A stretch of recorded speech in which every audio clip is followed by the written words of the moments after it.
Ako si Pepsi Adonis Ginipes, na-assign sa 73rd IB, Infantry Philippine Army. Noong 2015, pagkatapos na encounter namin sa kabilang municipality, nag-maneuver na naman ako doon sa pabalik ng Sarangani. Tapos doon, conduct naman kami ng plenum, pang-recover ng puwersa namin sa Lumural kasi napatyan kami ng dalawa, isang Yumil at saka isang CO ng North Front. Nayos namin doon, hinaymural na naman balik. Tapos nakarinig na naman kami ng information na papasok na naman yung trupa doon sa area namin, sa area talaga ng North, ng Central Front. Kaya mabilis na naman ako nag-maneuver, isang platoon, isang front ko doon sa isang high ground. Doon nagmuntar kami ng 3 bomba, yung tinawag namin na kapto, yung tag 12 kilos lang. Tapos may mga suyak din kaming nilatag doon sa posibleng drapan ng sundalo. Kaya na-monitor namin sila na dyan sila nagruta kasi marami ng information na dyan talaga ang fix na daanan ng sundalo sa papasok dyan sa area ng Front Central. Doon pumasok yung trupa talaga. Yung napatyan yung nakabawi ako doon. Napatyan ng isa yung trupa. Tapos may one dead. Binagbaga na naman, mga 3 oras yung binagbaga namin. Tapos may airstrike na naman sila. Palipad na naman sila ng chopper. Yung chopper, babanat na sana sa amin. Pero ang problema, pag ikot niya ng 2 ikot, umusok na yung chopper, na loose control pala. So mabog yung chopper, nahulog doon sa taas ng isang sityo. Ngayon, ang ginawa ko, meron akong kapitbahay na nagsundalo.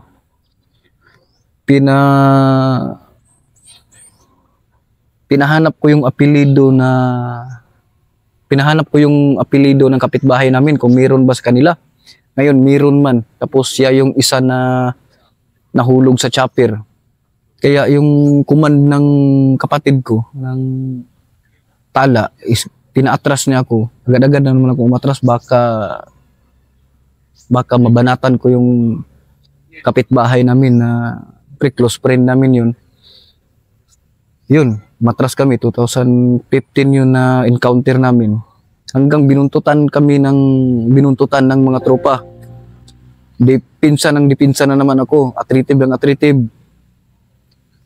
Kinagtag ko yung mga tao ko. Imbis na mag-inhalative ako, yung ginawa ko, nagpalabas ako, biniak-biak ko yung isang front, yung dalawang platoon, biniyak ko ng tag 4 na tao para marami akong dipinsa sa pasunod-sunod na operasyon ng trupa sa aking area. Putok ng putok, halos 2015, halos putukan ang nangyari doon sa amin. Kaya nung mga malapit na yung December, yung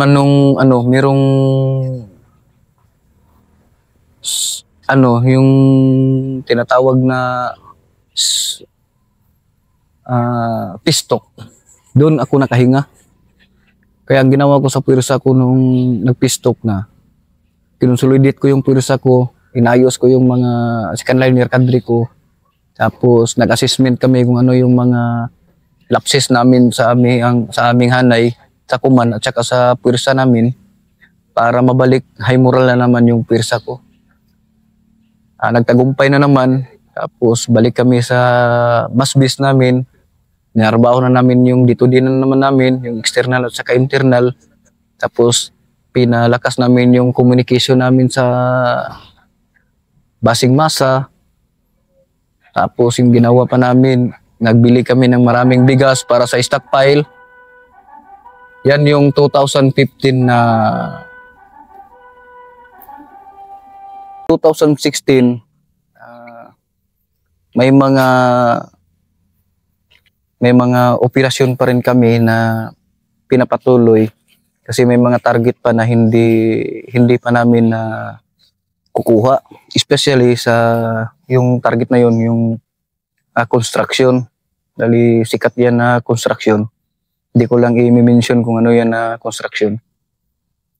Ngayon, matapang kasi yan na ano, ng may-ari na construction. Tapos, nakuha na namin yung data sa kanya, tapos sa movement ng kanyang equipment. Ang una, hindi ako ang bumanat doon, yung isang CO. Ang problema, binanatan niya, sobrang layo. Tinawanan siya tinawanan yung CO namin ng driver at saka gwardiya doon sa equipment na ang layo naman. Hindi daw makatama ng equipment kasi sobrang layo. Yung kapatid ko, parang na-challenge siya. Siyempre siya yung DPO6, siya yung nagkukuman sa amin. Ako naman, atat ng atat. Kaya, sige, baklas tayo. Ikaw South Front, balik ka sa area mo. Ikaw Central Front, magpalabas ka ng pito mo. Tapos i-continue mo pa rin yung palpak na trabaho ng isang CO. Yun, napalabas naman ako ng intel ko. Pito ko sa aking front central. 1 week lang yung trabaho doon. Tapos commander's recon din ako para mapakinis yung info ng tao ko. Tapos yung North Front, yung gawain nila doon, before ako magtrabaho sa yung kinuman sa akin na target, yung construction. Ang gawain na doon, mag-stockpile ng supply, yung North Front at saka yung security ko, yung blocking kung in kaso mag-react yung tropa sa 73rd IB.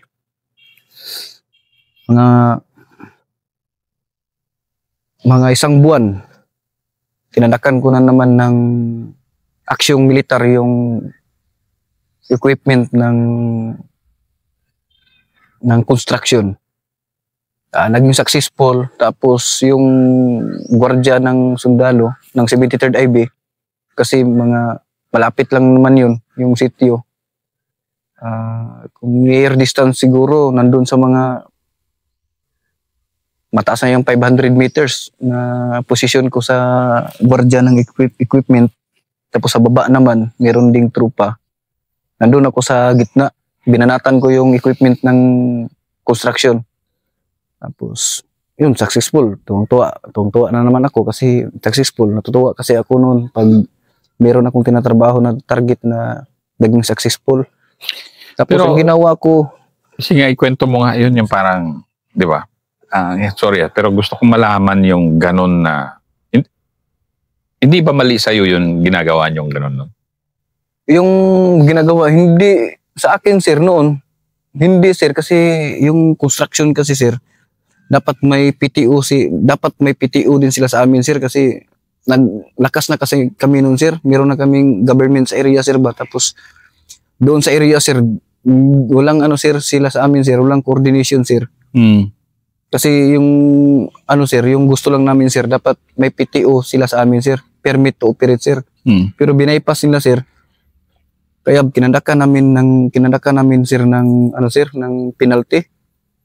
Yan na successful, sir. Ang ginawa ko naman, sir, naging successful kasi ayaw kong mabisto yung pangalan ko, sir.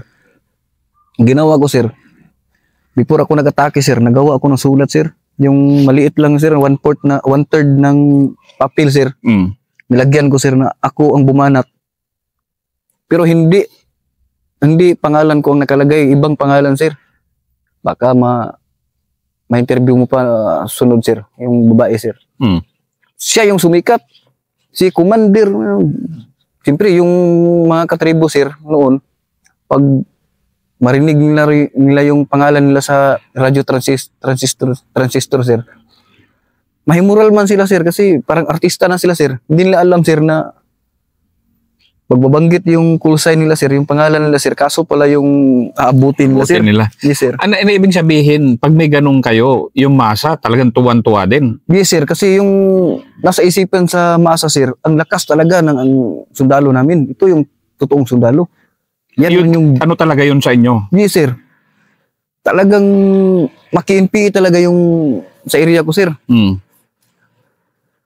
Tapos pag merong magtanong sir, o merong mga sundalo, kahit nasa harapan na yung membro ng NPA sir, hindi talaga yan sir, hindi talaga yan magsabi sir na NPA yan. Sige nga, ikwento mo nga, paano nyo kinokontrol yung masa? Yung ganun na style? Hindi sir, na-control namin yung isipan ng mga civilian sa area sir.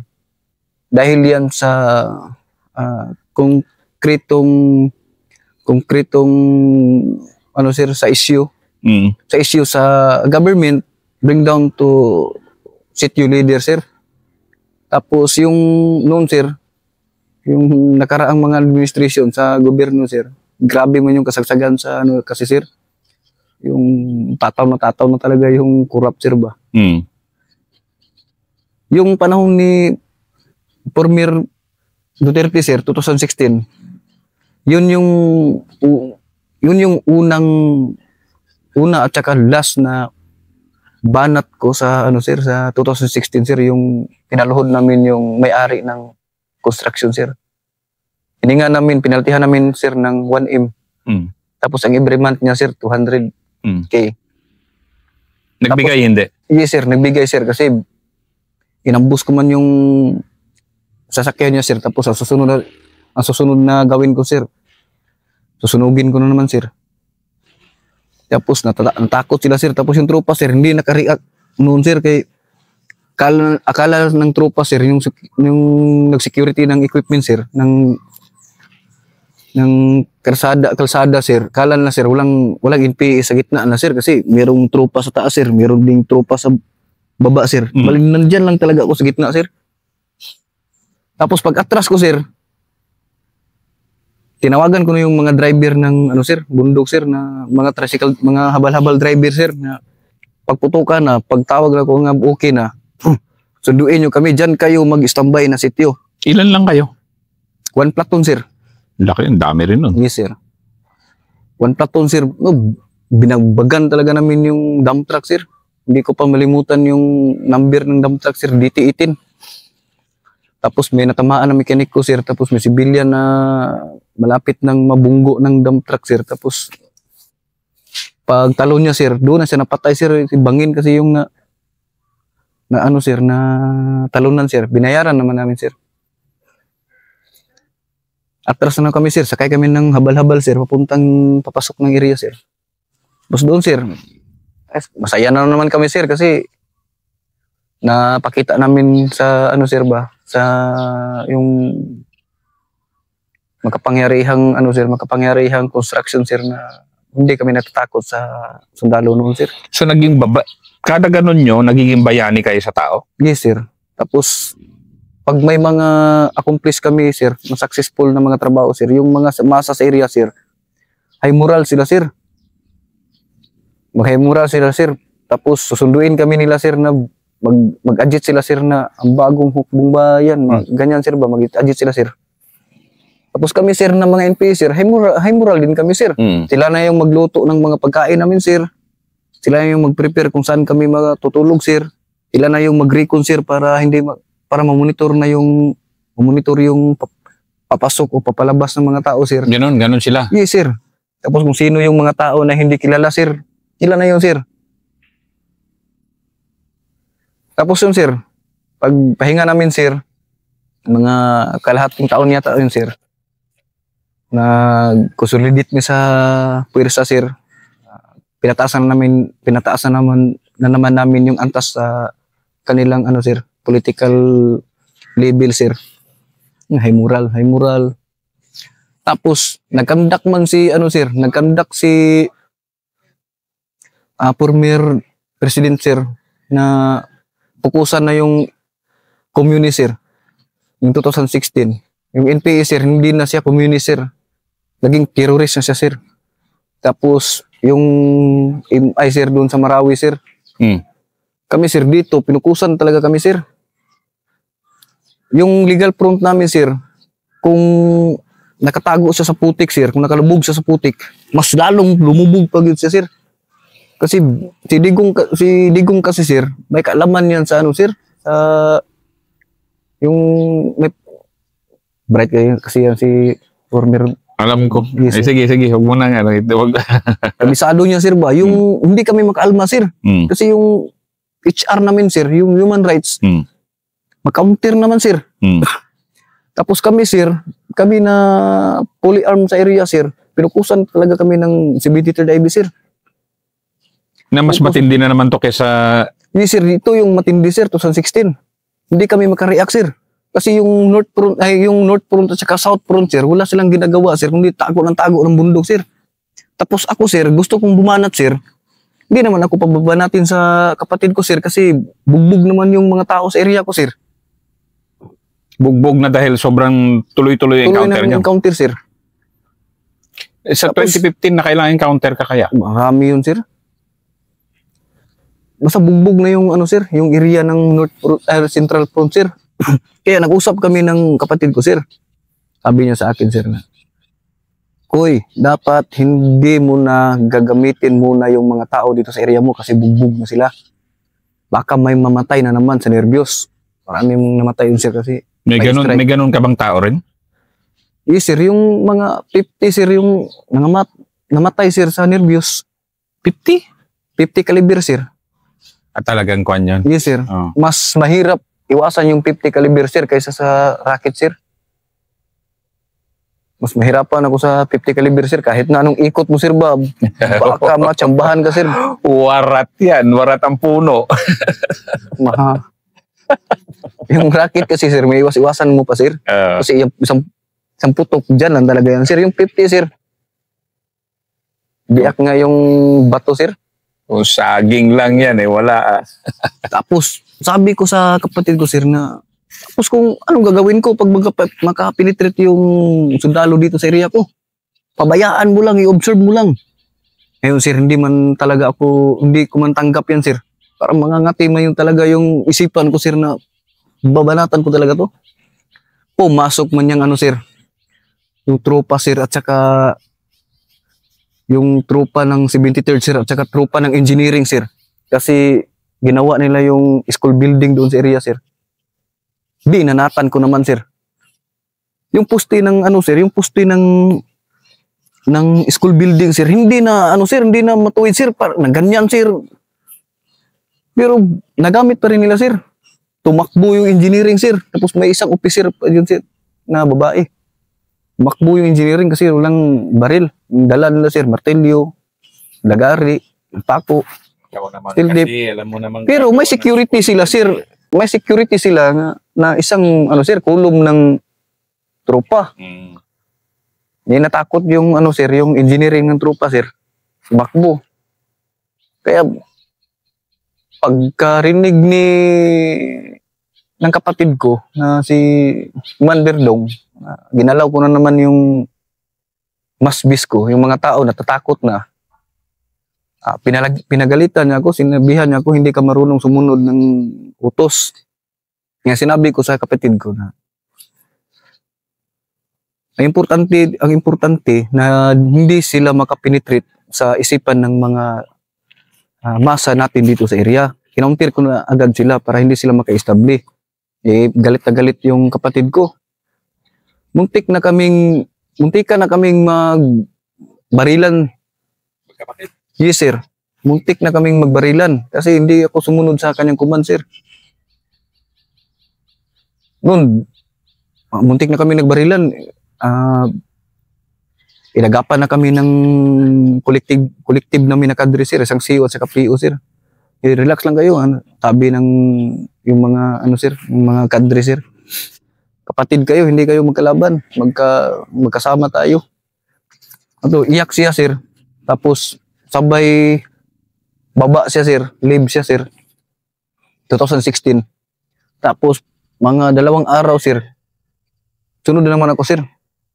Kasi nalumural na ako sir ba, hindi na ako makaisip ng ano sir, yung maayos sir. Dahil? Dahil doon sa ano sir, ginalaw ko yung area ko sir. Tapos yung north front like kasi sir, tsaka south front hindi gagampan sa kanilang tungkulin sir. Punta kami dito sa ano sir, north front. Pasok ako dito, nagpasok ako sa ano sir, sa gawaing ordnance. Gawa na naman ako ng bomba. Paano paggawa mo? May tao ka?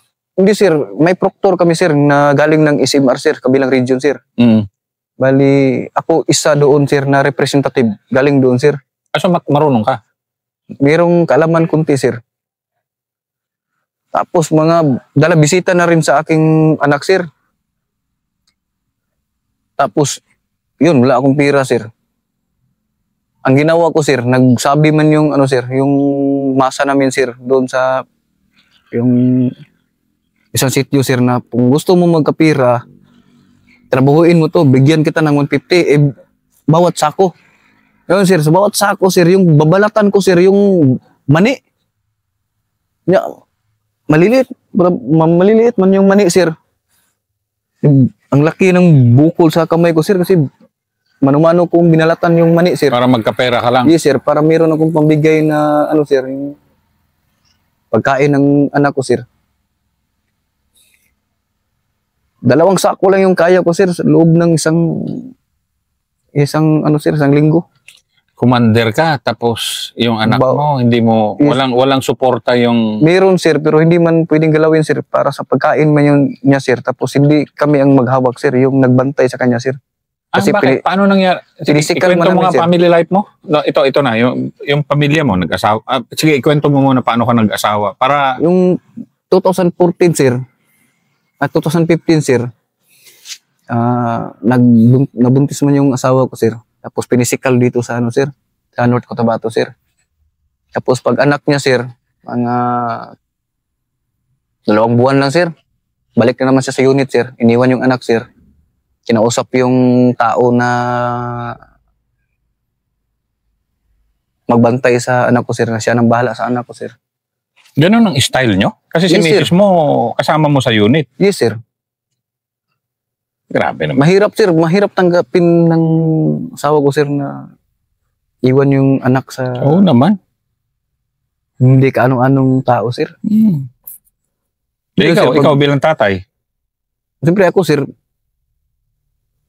masakit sa akin sir, pero wala akong magawa sir kasi yung doctrine kasi namin sir.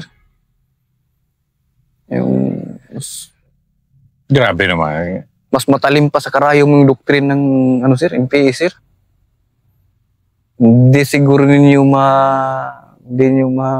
marami siguro silang marami mang question kung gaano katalim yung theory ng NPA sir, pero kami ng mga kadre sir 100% pag madoktrin ka sa MLM, kahit mayor ka pa, kahit presidente ka pa, talagang papasukin, bubutasan ka talaga. Ganun ka brutal yun. Ganon ka kanang brutal sa doctrine sa aming isipan yung theory ng Kasi katulad sa NPA, pamilya, sir. anong doktrina nyo sa pamilya? yan sir, kaya naming idoktrina sa ano pa sir, sa hindi pa kami nagpasok ng pamilya sa loob sir. Nandiyan na yung doctrine sir, na kapag magkaasawa kayo dito sa loob, before kayo magsama na mag-asawa, dapat naka-disperse kayo. Disperse sir. Dapat ikaw lalaki, ako siyo man ako sir. Ikaw lalaki, doon ka sa yung area. Ikaw babae, dito ka lang. Sa loob ng 1 taon yan sir. Hindi kayo magkita. Before kayo ikakasal. Ngayon sir, pag halimbawa maraming banatan sir, matamaan yung babae o kaya yung lalaki. Wala. Pero tanggap namin yan sir dahil sa doctrine ng kilusan sir.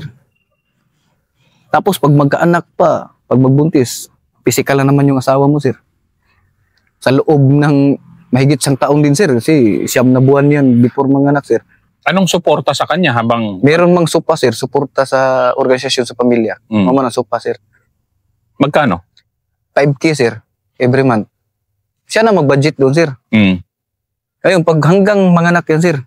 Ngayon, pag pag magkaanak na siya, sir, para hindi masyadong masakit sa dibdib at saka sa isipan, sir, dapat pag panganak mo, iwan mo na kaagad yung anak mo. Agad-agad. Yes, sir. Eh, yung anak, pag lumaki, hindi ikaw yung, hindi kami yung tunay na ama sa kanyang isipan, sir. O ina. Oo, hindi kayo nakasama eh. Yes, sir. Yung kinikilala niyang ama at saka ina, yung nagbantay sa kanya, sir. Masakit sa amin, sir.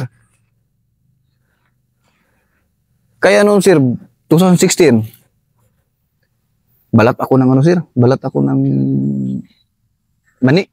Dalawang sako, di 300, meron akong 300, sir. Meron akong pangkindi, yun, sir.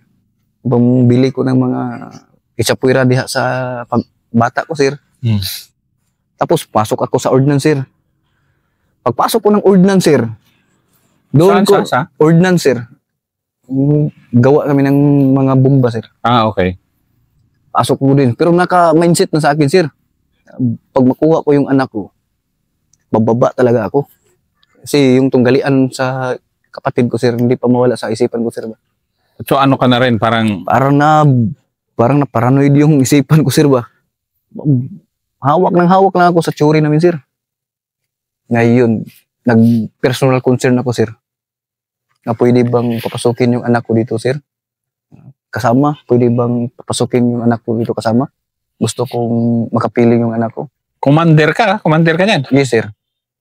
Ngayon, sir, nandun ang asawa ko, sir. Tapos ako, sir. Tapos, pinapasok yung anak ko, sir.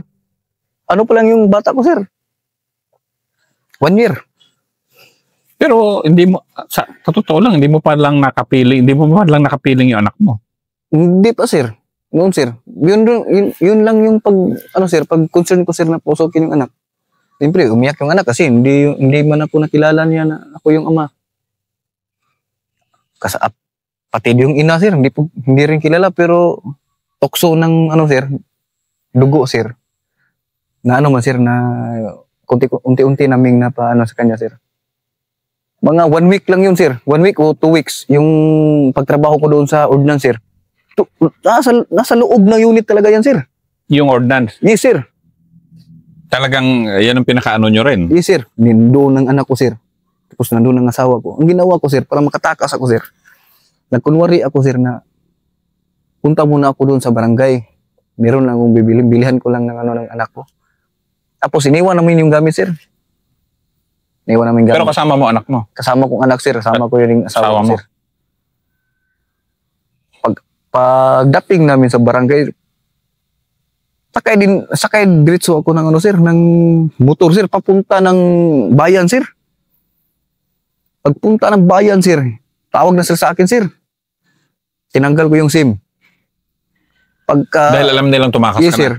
Yung cellphone ng asawa ko, sir, yun yung ginamit ko, sir. Kinunik ko yung driver ng mayor, sir. Dito sa area, sir. Pasundo ako, sir. Red plate yung sinakyan ko, sir. Galing makilala. Diretso yan, sir. Walang harang-harang. Red plate. Tapos nandun si Mayor. Badi, wala akong gamit. Sabi ko kay Mayor, salamat, Mayor. Drop ako doon sa radio station. Panggap naman ako dito, sir, na magbubuko, sir. Hanggang natuntun ako ng legal front, kinuha ako, sir. Siniptin ako, sir. Pero pabalik na ako dito na ako sa area, sir. Bit-bit ko na yung anak ko, sir. Tinakas ko man yung anak ko, sir. Bit-bit ko na yung anak. Kahit na anong mangyari, hindi ko talaga iwan yung anak ko, sir. Anak ko yan, sir, eh. Kasi matigas kasi yung ulo ko noon, sir.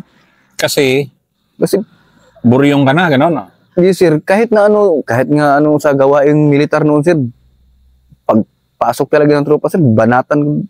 At saka wala kang palpak, di ba? Wala, sir. Puro ka okay Puro lahat successful, yung sir. bagbag mo. Yes, sir. Kinuha ko, sir. Tawag naman yung kapatid ko, sir. Sa dapat, balik tayo sa unit. Okay na yan. Diyan na yan yung anak mo. Pa-deliver mo na lang yan doon sa magulang natin. Pa-deliver doon, sir. Nahiwalay na naman kami, sir. Bumalik ka. Bumalik, sir. Nagsama na kami ng kapatid ko, sir. 2016, September 17. September 27. Sakay kami ng weapon, sir. May karga na bigas, sir. 50 sack. Tapos may mga kadre din kami, sir, na galing physical, sir, na bumalik, sir. Kasi kaming anniversary na yun, sir, eh. Yung, sir, consolidate na naman. Yung penalty ng construction, sir, yun yung ginamit namin, sir, sa anniversary, sir. Bali, naggasto kami, sir, ng 1.4 M para sa pagkain ng mga tao, sir, sa anniversary ng CCP NPNDF, sir. Pero yung pagtakas mong ganun, hindi mo naging kasalanan yon o? Kasalanan, sir. Hanggang ngayon nga, sir, yung tao doon na nagbantay sa akin, sir, galit na galit. Bahala ka dyan, kung magagalit ka. Importante, nakuha ko yung anak ko. Hindi man niya anak, sir. Anak ko man, sir. Tapos yung tira, sir, hindi man sa kanya nanggaling, sir. Galing man sa organization, sir. Siyempre, yung sentimental value niya sa anak ko, sir, yun lang yung magpapaiwan sa kanya, sir. Grabe, yung ganyan na buhay. Ano naman, sir? Anniversary. Doon na yun, sir. Marami ng mga, yun na yung pagpasok ng 2017, sir. Plenum na naman kami, sir. Yun, pag plenum, sir, mga updating sa bawat front, sir. Doon na, marami ng mga, sir, mga, ano-ano na mga trabaho, sir, mga kapalpakan na trabaho. Galit na naman yung kapatid ko, sir. Bakit hindi nyo inayos yung trabaho nyo? Ikaw? Yung, sir, yung collective, ako, sir, una na kami, sir. Bali yung, nag-assessment kasi kami noon, sir. Plenum, at saka assessment na rin, sir. Tapos nag-ayos naman mi, sir. Ito, yung mga trabaho na palpak, sir. Sana iwan ng mga kadre, sir. Ito, inayos na naman, sir. Iyak yung mga ibang mga kadre namin, sir. Ganun ba? Ganun din sir. katindi pag nag-ano kayo? Pag mag-assessment kami, sir, kung gaano kasakit yung suntok, sir, mas masakit yung salita, sir. Okay lang yung mga salita, sir, na hindi masyadong malalim, sir, yung PE, sir. Kung malalim pa yung, sir, mas malalim pa yun, sir. Kaya nga, sinabi ko kanina, sir, mas komportable ako sa Bisaya term, sir. Kasi may mga hindi mo may Tagalog. Yes, sir. Doon na, sir, 2017. 2017, sir, doon na din nag-umpisa yung bagbaga naman, sir. O, next episode tayo. Yes, sir. 2017.